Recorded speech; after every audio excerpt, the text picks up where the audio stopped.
We're going to take a look at the pineal gland and the thyroid gland in this video.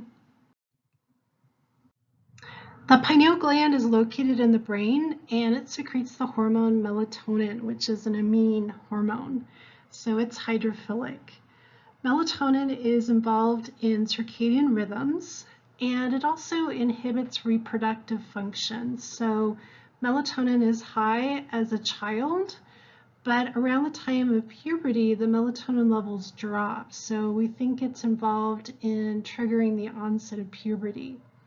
And what's interesting in other species, melatonin is involved in triggering the change of coat color with the different seasons. So here's what the pineal gland is located. So it's right in the back here, right behind the thalamus. And they thought it looked like a pine cone, and so that's how it got the name pineal gland. Melatonin secretion increases at night, and then it decreases during the day. So it is involved in the sleep cycle, so those circadian rhythms that your body has. So it helps regulate that. So here we're going to start another list of some of our endocrine glands and the hormones they secrete. And we've gone over the posterior pituitary and the ADH and oxytocin hormones it secretes and what they do. And now we've added the pineal gland with melatonin and how it's involved in regulating the circadian rhythms and onset of puberty.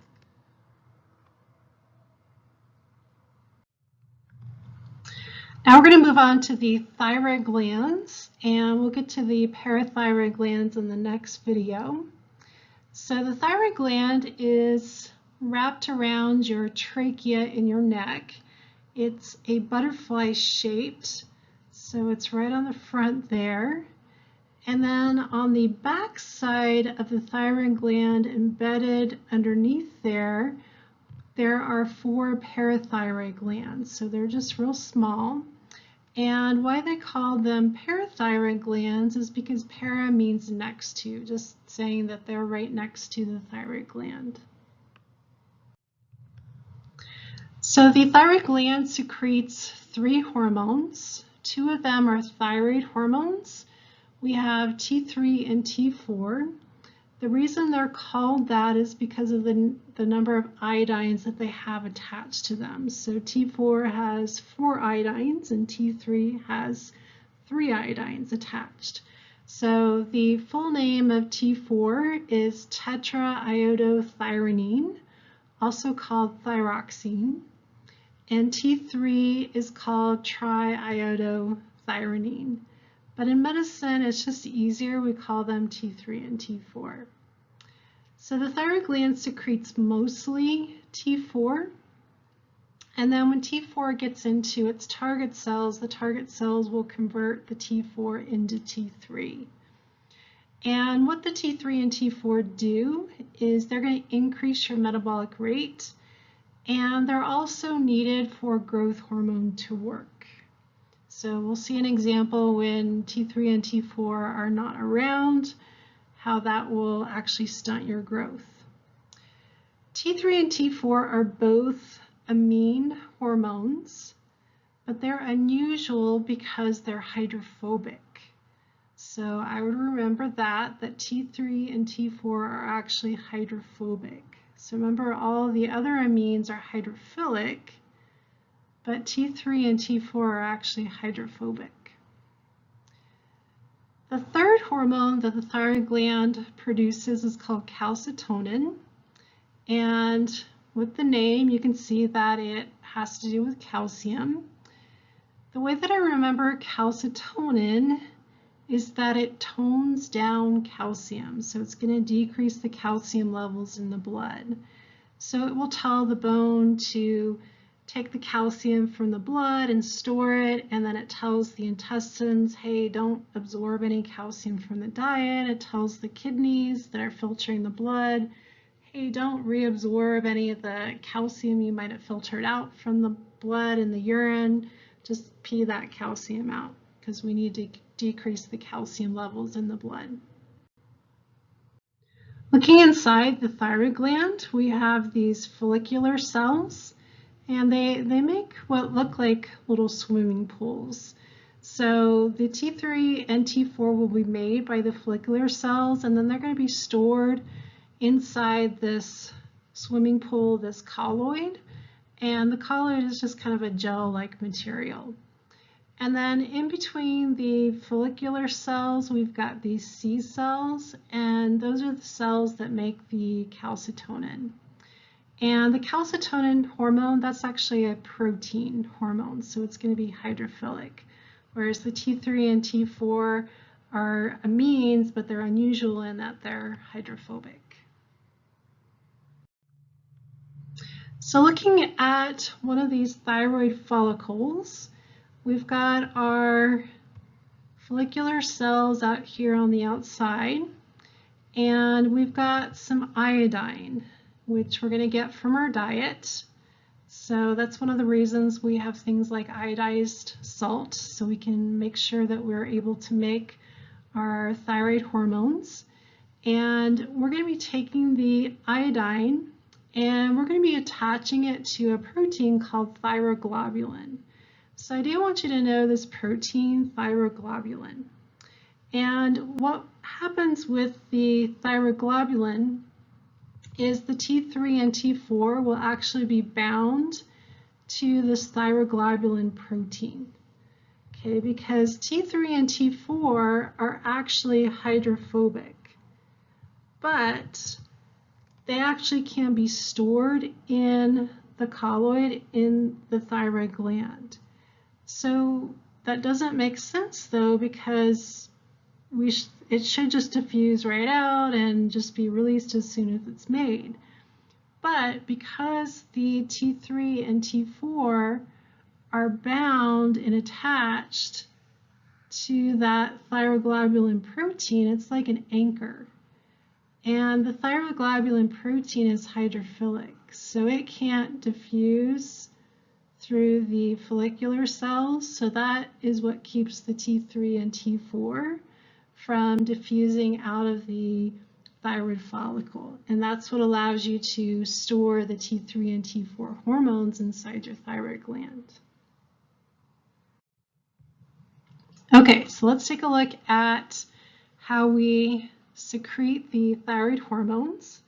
So we're going to start with our anterior pituitary hormone. This is TSH, thyroid stimulating hormone. So that was released from your anterior pituitary. And that will travel to your thyroid gland here. And TSH is a protein hormone, so it's hydrophilic. And notice that its receptor on the follicular cell in the thyroid gland is a cell surface receptor. And it's a G protein linked receptor. So when TSH binds, it'll activate that G protein, part of it takes off. We're going to turn that enzyme on, adenylate cyclase, and we'll make our second messenger here, cyclic AMP. We're going to activate our protein kinase A, phosphorylate some proteins, and that'll cause our cell response, which the cell response is to do some endocytosis. So the follicular cell will reach in and grab some of this colloid material that has the thyroglobulin protein with the T3 and T4 attached and bring that into the follicular cell. And then a lysosome inside the cell will fuse with the vesicle that contains the thyroglobulin with the T3 and T4. And remember, lysosomes are filled with digestive enzymes. And so those digestive enzymes will cut the connection between the T3 and the T4 and that thyroglobulin protein that was anchoring the T3 and T4 there. And so now the T3 and T4 are no longer attached, and being hydrophobic, they just diffuse right out of the thyroid gland and into the blood. Okay, so let's just back up a little bit and just draw our whole pathway here and make sure that we've got all this down. So remember that everything starts at the hypothalamus. Remember, hypothalamus is in charge here. And the hypothalamus is going to release the hypothalamic hormone, TRH. Okay, and that stands for thyrotropin releasing hormone. So that hypothalamic neuron is going to release TRH into the portal system. TRH will get taken to the anterior pituitary. TRH will jump off at the anterior pituitary and tell the endocrine cells in the anterior pituitary to release TSH. Oops.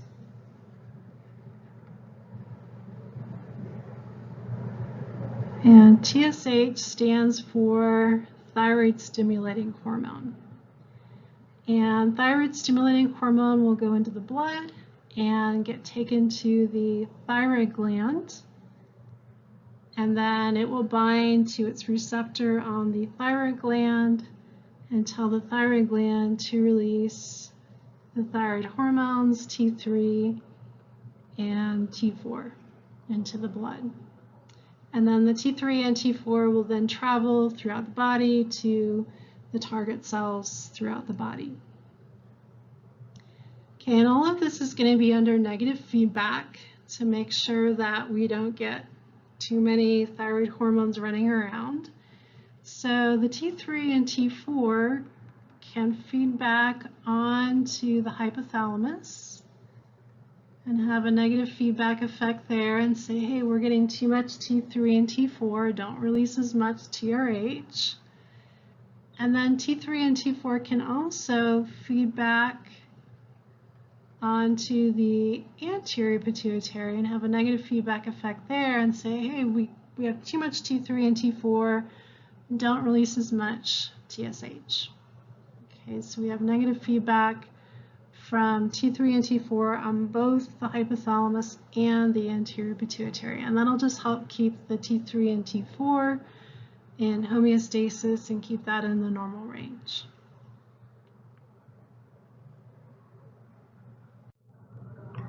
Okay, and then this is just from your book, just same thing as what we drew. Okay, so make sure you know these pathways, practice drawing these. Okay, these would be good to know.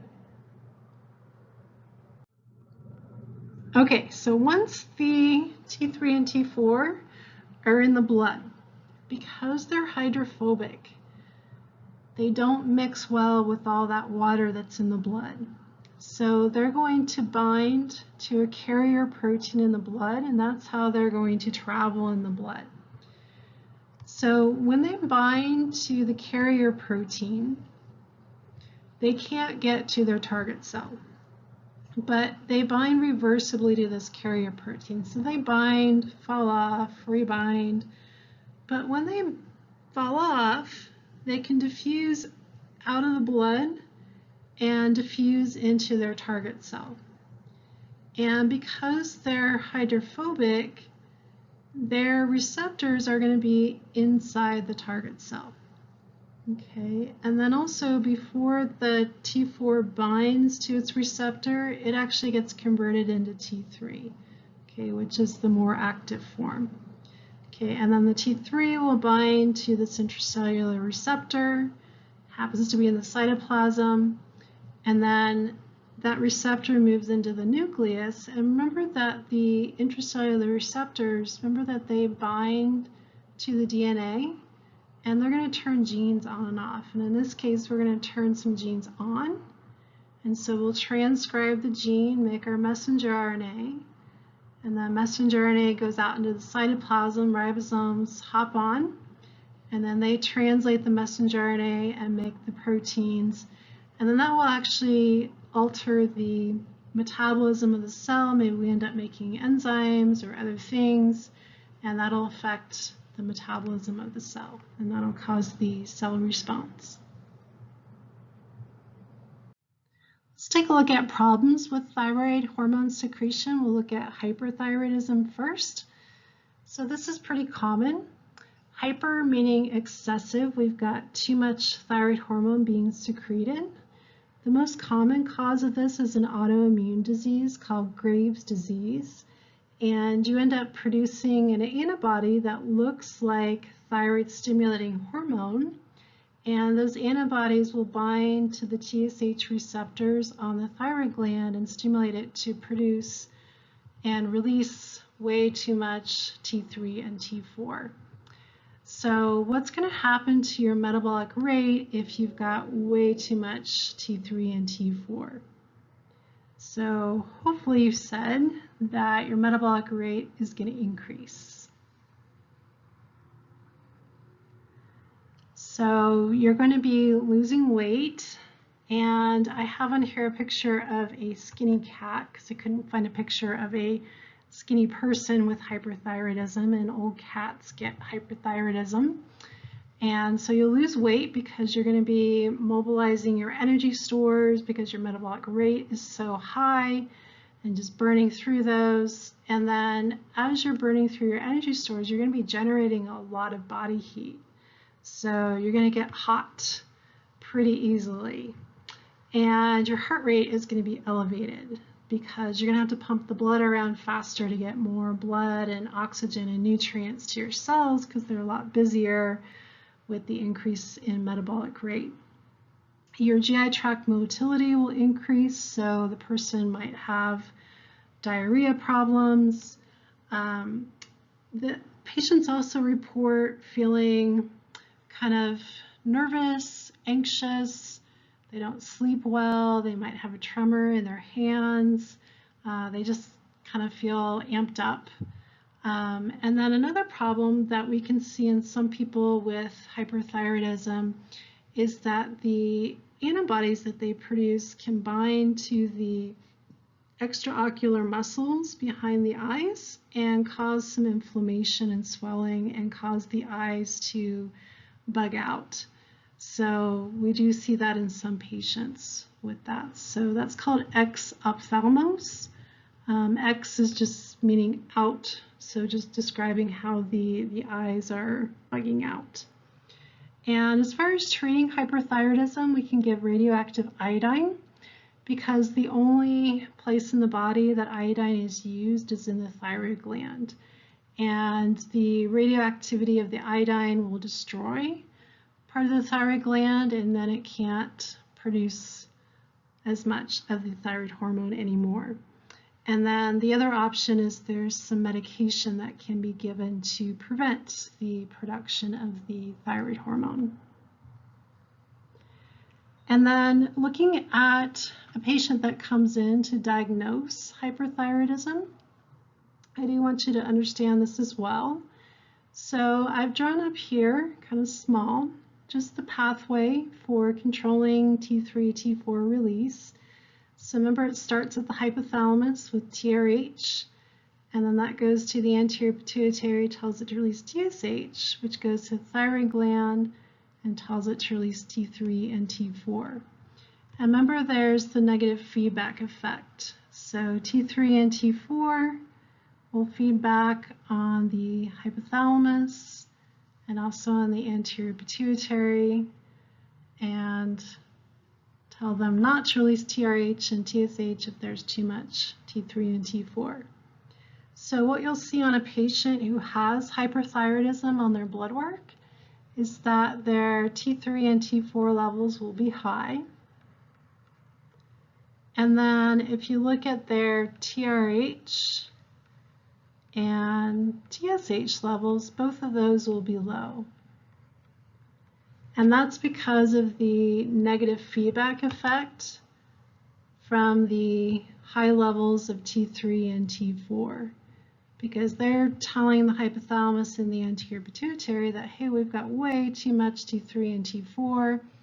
You don't need to release the TRH and TSH. So both of those will be really low, but the T3 and T4 will be high. So make sure you understand those pathways and be able to tell me, what the patient's blood work would look like if they did have hyperthyroidism.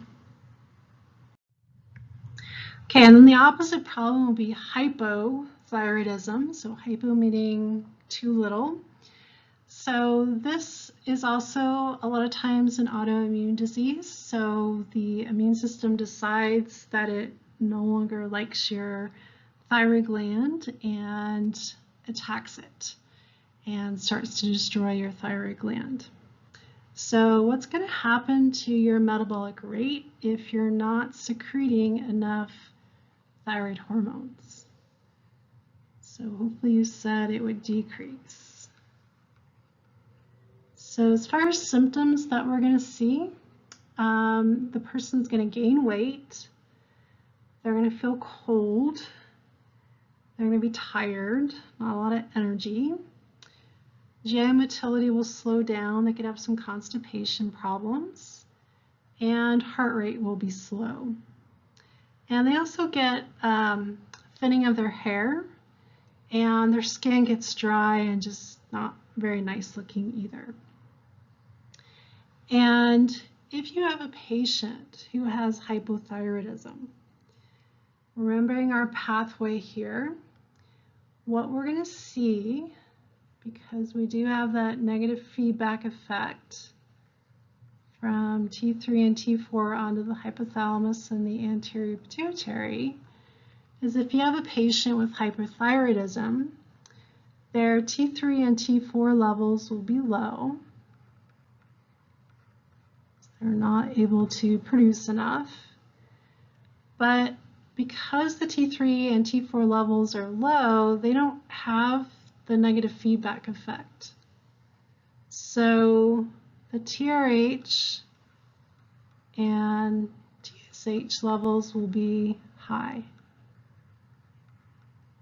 because their hypothalamus and their anterior pituitary will realize that, hey, we don't have enough T3 and T4.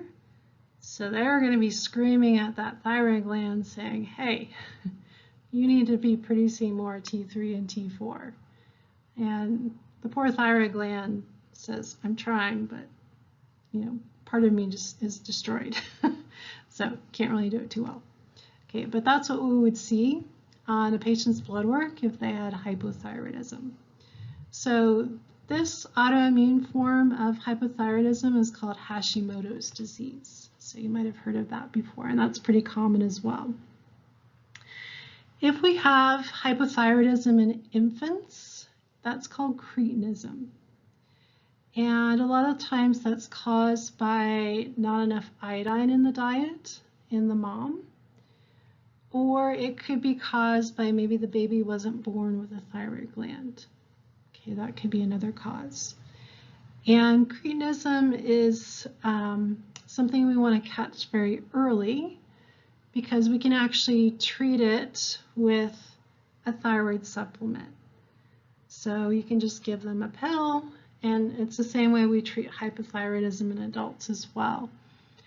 And the reason we want to catch it early is because thyroid hormones are needed for the neurons in the brain to develop normally. And if they don't have that, then they end up with intellectual disabilities. And then we also need thyroid hormone for growth hormone to work. So if they don't have the thyroid hormones, then they don't grow to their normal height.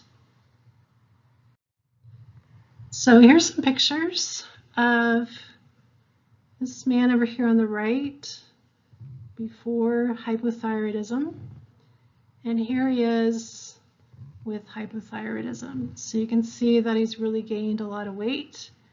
And then the other thing you notice is that his hair is thinned as well. And then this is cretinism. So you can see the girls here, very short. And you can see this teenage boy in the back. These girls are actually the same age as this teenage boy.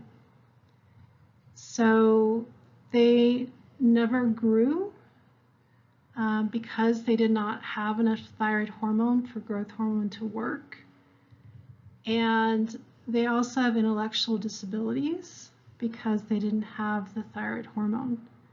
And probably what caused the cretinism is probably iodine deficiency in their mother's diet. And then the other thing is that we do need the thyroid hormone for puberty to occur, and you can see that they're not sexually developed at all either. And then this man over here, he also has cretinism, and you can see that he's very short in stature, also not sexually developed, and I'm sure he most likely has intellectual disabilities as well.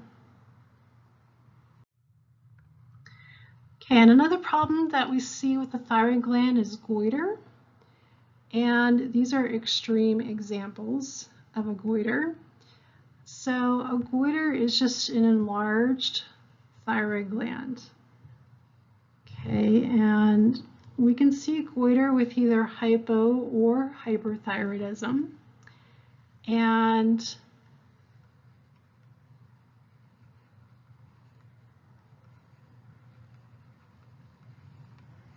where we see the goiters getting this big is when we have hypothyroidism caused by iodine deficiency. So if you're not getting enough iodine in your diet and you're not able to make the thyroid hormones, you're able to make the thyroglobulin protein, but just not the thyroid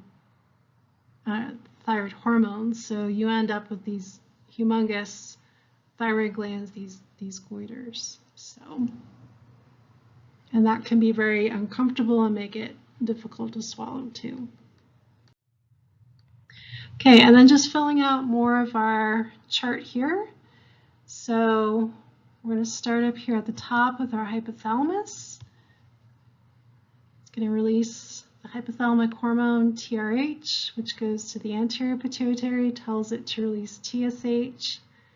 TSH goes to the thyroid gland, tells it to release T3 and T4, thyroid hormones. Those go to the body cells and will increase the metabolic rate and also needed for growth. And then our problems with thyroid hormone, we have hyperthyroidism and hypothyroidism. And then cretinism is just hypothyroidism in infants.